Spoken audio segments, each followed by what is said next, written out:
you've got a property called Warhammer, you can assume that war is never going to end. And it's a good thing too, because no one anywhere would ever want to play a game called Peacehammer. Well, at least not anyone you'd want to know.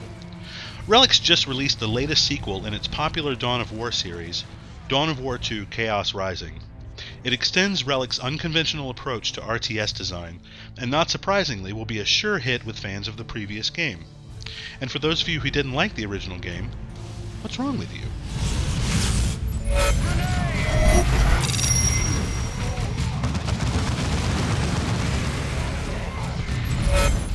Nothing's ever small in Warhammer, so it makes sense that the Chaos Marines would arrive in grand style.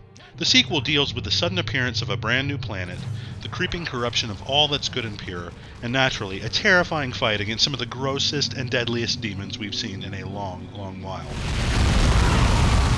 The story here, which picks up where the last game left off, has the Blood Ravens fighting back not only against the encroachment of the Chaos Marines, but also against the growing presence of chaos within the ranks of the Blood Ravens themselves. During the course of the relatively short campaign, players will experience loads of variety, both in terms of the settings they visit and the objectives they have to accomplish. Each and every level here feels new and fresh, but they're also all tied together with a great story that has a very cool twist that we won't spoil here. Let's just say that when it happens, the story is taken to an entirely new level.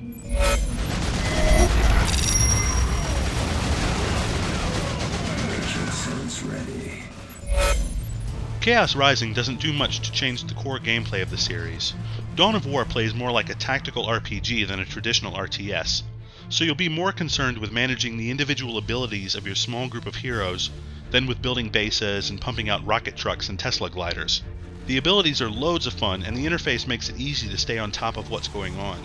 The game degrades a bit into boring micromanagement during some of the boss battles, but the rest of the campaign is rock solid. There's lots of variety, both in terms of where and how you fight, so you never really feel like you're running the same mission over again.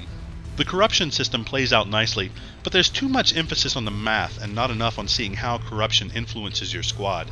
Our only real gripes, though, are that the pathfinding is sometimes a bit wonky, and the save system forces you to quit a mission in order to save your progress. What? That's ridiculous.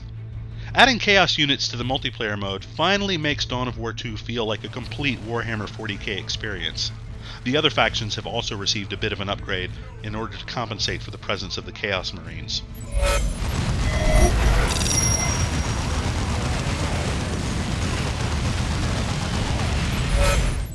Chaos Rising is for Dawn of War 2 fans. There's no big shock there.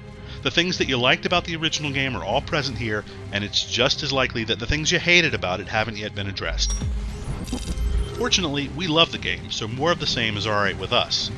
When you consider the amazing story and the great tactical action, it's clear that the Rise of Chaos is very good news for strategy fans. For the full written review, head over to IGN.com.